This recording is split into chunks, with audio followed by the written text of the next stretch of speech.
So A2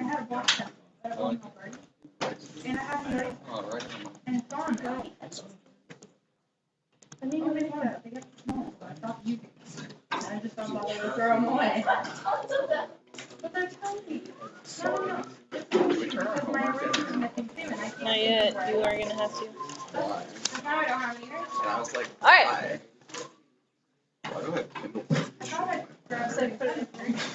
So A2 is called vectors in the coordinate plane. So basically what we're going to be doing in this section is now using numbers instead of just drawing vectors. Okay, so I'm going to give you 3 different forms to represent vectors. Okay, so the first form, assuming that you're going from some initial point, let's represent that as x sub 1 and y sub 1, and it goes to some terminal point, and let's call that one x sub 2 and y sub 2. I actually have a piece of gum in right now. Would you want me to do these? It's pretty good. So.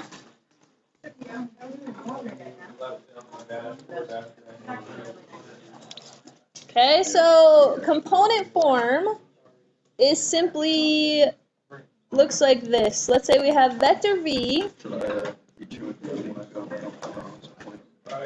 Okay, you guys need to stop talking. Just let me get through this. You're just being totally rude, talking over me and ignoring that I'm even talking.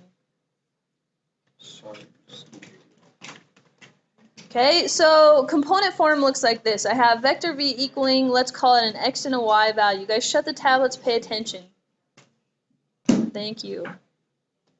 Okay, so instead of using parentheses like an ordered pair and a point, okay, they use these, I don't really know what they're called. They're kind of like greater than or less than signs, but they're just holding it in. So, sure, alligators. Okay, so all you do in order to find the vector, given the 2 points, is you would do the terminal minus initial always. Okay, so to find the x, you would do x2 minus x1. And to find the y, you do y2 minus y1. So to find x, you do x2 minus x1. Okay, so let's say they give us an initial point. Let's say that point is negative 2, 3. And a terminal point. Let's say that point is 4, 5. Okay, how would you find the vector? Subtract them. Okay, so let's call it vector v. Okay, what is the x2 minus the x1? What values am I going to throw in there? What's the terminal? 4 minus negative 2. So 4 minus negative 2, so, yep, 6. Okay, what about the y piece? I'm going to go with 2. So 5 minus 3 being 2. Okay, so that is the way a vector That's all we have looks. to do on this homework today. That's part of it. Okay, you're also going to be asked to find the magnitude.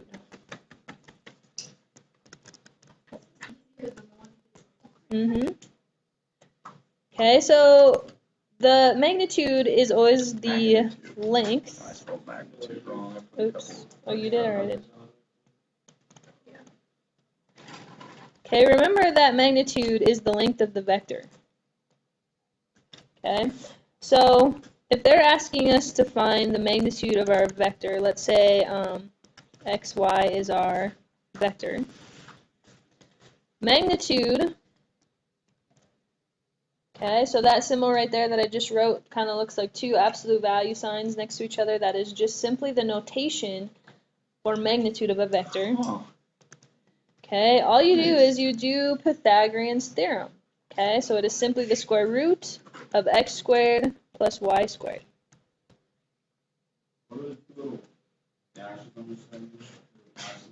the notation for a vector. That just means we're talking about the magnitude of a vector. Yep, 2 of them. Okay, would you guys like me to do an example of that? Yes? Okay, so let's say our vector is -2, 5. Okay, how would I find the magnitude of this vector? I don't know, I have a little bit.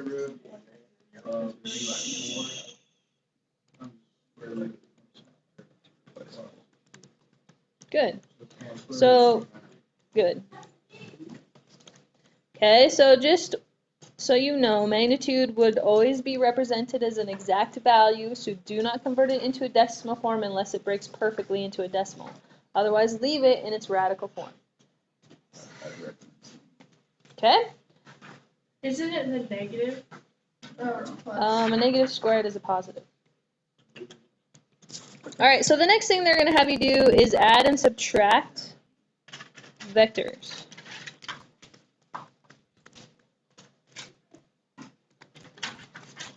Okay, so I'll do this by example because I think that it is quite simple. Let's say our vector v happens to be 4, -7, and our vector u is, let's say 1, 5. Okay, let's start out really easy. Let's say they want us to add vector u to vector v. Okay, if I just gave this to you and said, go ahead, add these two vectors, what would you do? Okay, good. It's exactly what you should do.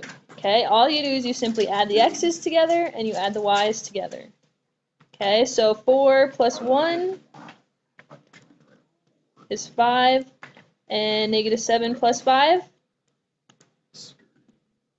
-2. Okay, so it is really that simple. Okay, let's say they make it slightly more complicated and do 3 v's minus 2 u's. Yeah, so you'd have 3 times the vector 4, -7, minus 2 times the vector 1, 5. Okay, so if I have a scalar being multiplied times a vector, what would you do?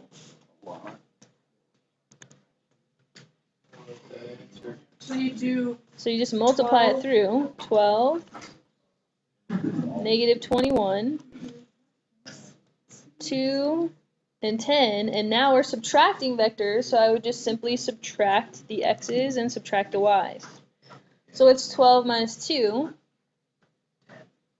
and what's -21 minus 10? Okay, so that would be your solution. Isn't it -2 though? And will they normally give the vectors in that? Well, then it would be plus, then you'd be adding the negative. Yeah, but it says -2. -2, your solution shouldn't be -2 and -10. But you still subtract. Yeah, you have to subtract. If you do it that way, then you would have to change it to a plus. Will they typically give vectors in that form? The component form? Yeah. Typically. Is that all? But not necessarily. Okay? So I'm going to give you the other two forms. Okay, the second form, I usually call this standard form. So if I talk about standard form, this is what I mean. They call it linear combination form.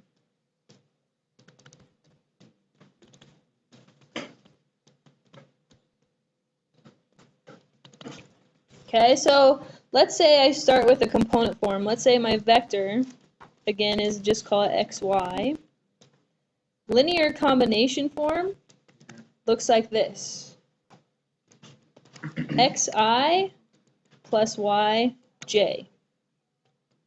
Okay, so what they're doing is they're putting a I next to an x and adding it to a y or a j next to the y. Okay, which in my opinion was totally ridiculous because we already have an I.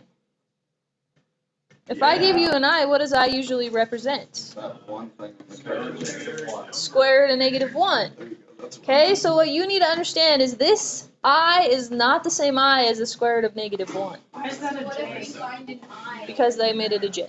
They said i's and j's will be used with vectors and put in this form. Coulda. Agreed. So, should I do an example with this? Yeah. So let's say vector v is 2I minus 3j, and u is 7I plus, let's just say j. Okay, so let's say they ask us to do negative v plus 2 u's.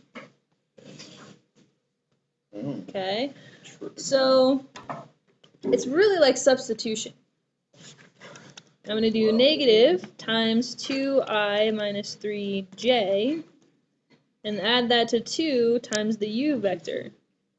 You guys listening back there? You're doing a lot of chatting. Stokey.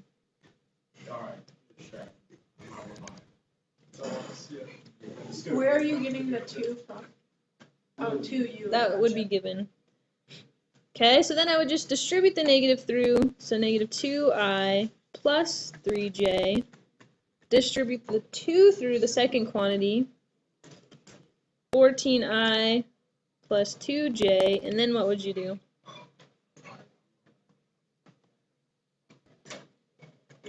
You just like factors or whatever. Yeah, you just add your like terms. So how many i's do I have? 4. I's? So 12 i's plus 5 j's. Okay, so that would be your vector. Wow. And just be aware What's that the that would point be exactly the same as 12.5 in component form. What's the point of having I and J? I'm not entirely sure, So dumb. but they use it. What? The I and J basically do nothing. They're pretty much just They just make it look different. That's so retarded. Are we done with notes now? No. Third form. This is what I think is the best form, in my opinion. Oh. I like The last one is trig form. Trig. Okay? So when I initially told you what a vector was, I told you it was something that represented a Line. magnitude and direction. So trig form is the one that gives you a magnitude and direction. Okay? So it looks like this. Let's say our vector of v, it would be equal to its magnitude times the cosine of the direction, and then the sine of the direction. I don't like this one. Okay, so the angle has to be the exact same angle. You can't have two different angles. There's only one direction of a vector. So That's trig form. magnitude times cosine direction times sine direction. Well, comma. So it's not like, yeah, but yes, you multiply it. Oh, so Like the basically comma it's sign. It looks like, magnitude times cosine, magnitude times. yes, yes. Okay, so that's exactly what they're gonna do. Is they'll say, here's my trig form, and take this in, put it into component form. Okay, so here's trig form converted to component form. Okay, really what I have is a vector that has a scalar in the front, so it's being multiplied by an 8. So how would you deal with that? Yeah, distribute it. Yeah, you just distribute. Okay, so this becomes literally typing in the calculator, what is 8 times the cosine of 55 degrees? 7.17. What? 7.17? No, 1 point. No, change your mode. Make sure that your mode is in degrees. 15. It's gotta be less than 8. 4. Closer. 6. Possibly. 4.24. Come on, Kindle. 5. 4.5. So 4.5? Thank you. So what is 8 times the sine of 55 degrees? 6. Kindle. 8 times the sine of 55 degrees. 6. 9. 6. Sine. 10. 6.5. 6.5. That was me. I said that all the way. Okay, so that would be your component form of that. Oh. And then we're done. Wow. Okay, so now what they will do is they'll say, well, here's a component form. Oh Convert it into my. trig form. Okay, so what are the pieces I need to convert into trig form? The angle. Cosine and the angle. I need the angle and The magnitude. the magnitude. Now I showed you how to find the magnitude already. When? It was like the second thing we wrote down. Yeah, magnitude is. Okay, so how do you find a direction of a vector?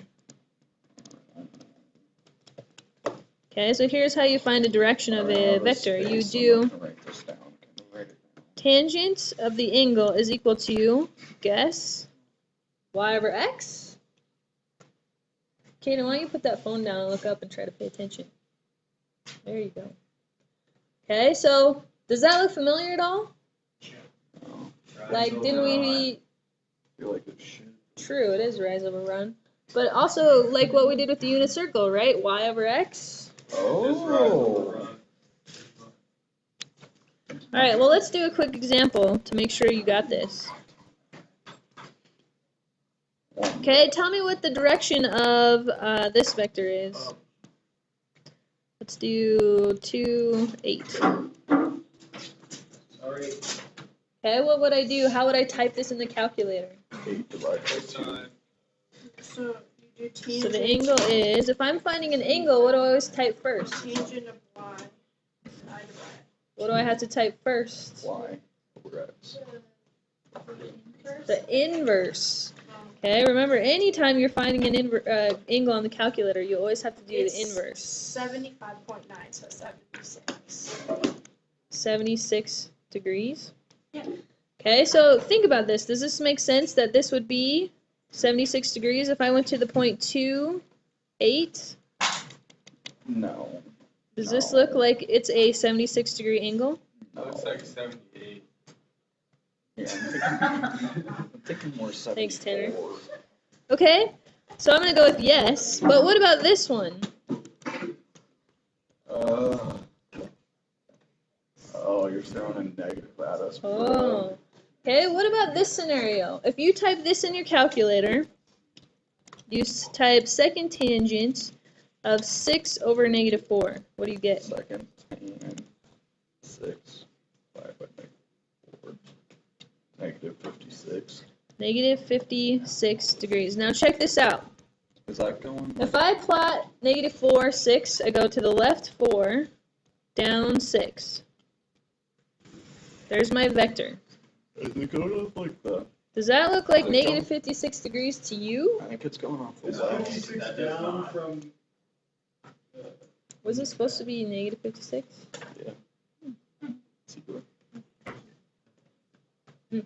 Was 56 down from? Why is that not? Yeah, why is it not?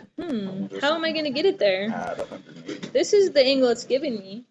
Just How do I figure out the true angle? add 180? Add 180? That's Yeah. close. 236. I bet you get the same thing. Add 90. You're kind of close. Well, I would say no. Do you subtract 90 from it? No. Do you add 90 to it? No. Add 45. Add 45? No. Okay, so think about how I would get from here to here. From here. Okay, so if I add, Subtract 2 period over the. okay, but how am I going to do that? What do I do? Only no one knows. Okay, so just so you know, this right here is a positive 56 degrees in the first quadrant. Are we getting closer? And then you add 180. There you go. Then you add 180. Okay, so if you take the positive version and add 180, 236 degrees. Oh, Tanner did Or say add that. 270 would work too. You did? Oh, I didn't hear you. Then yes, I would have said yes. Yep. All of them? No. No, it's that one. Only that one. Only you have to. So what you have to do is you have to first figure out what quadrant the original vector exists in.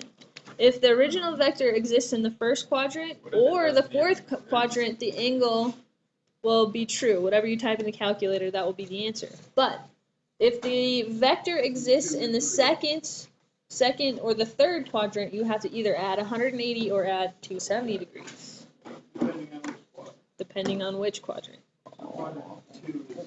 Just add 180. Quadrant 3 is add 270.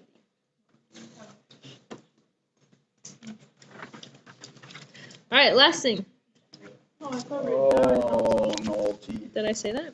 Yeah. No, I didn't. Hey, you said this is our last one. No, I didn't. Yes, you did. Oh, you're a liar. Whoa, dude. It's Seattle. All right, so this is officially the last thing. Okay, so the last thing they're going to ask you to find is a unit vector. Okay, so as I've said before, and I'm sure you all remember, is if we're talking about a unit, what measurement is associated with a unit? What number? Which value? 1. Okay, so we're talking about 1 unit as the magnitude. Okay, so if I'm going to find the unit vector for any vector, I take the vector, let's call it u, and simply divide it by its magnitude. Wow, that was really sloppy.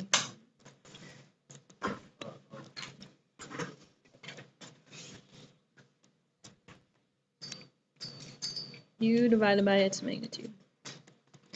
Okay, so here's an example of that.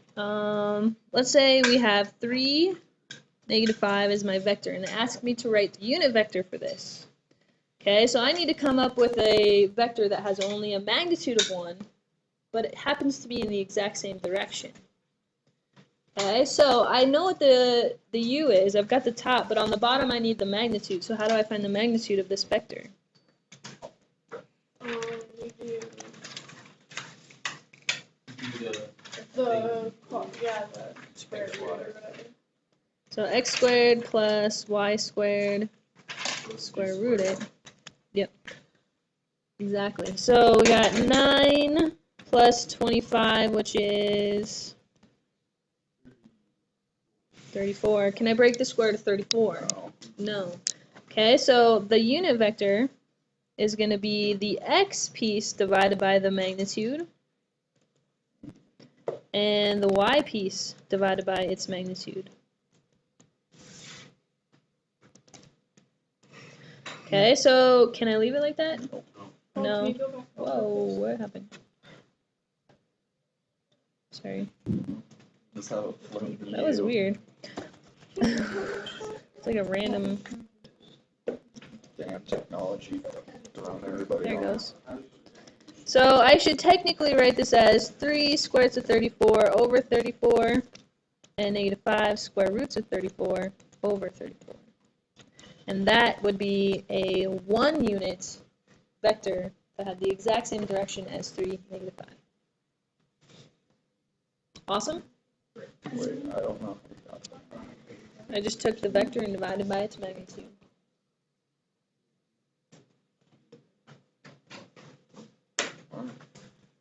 I see how you did. Holy So cow. the assignment is on page 497, and you have 2 through 54 even. Are you dry shit? Is it due Wednesday?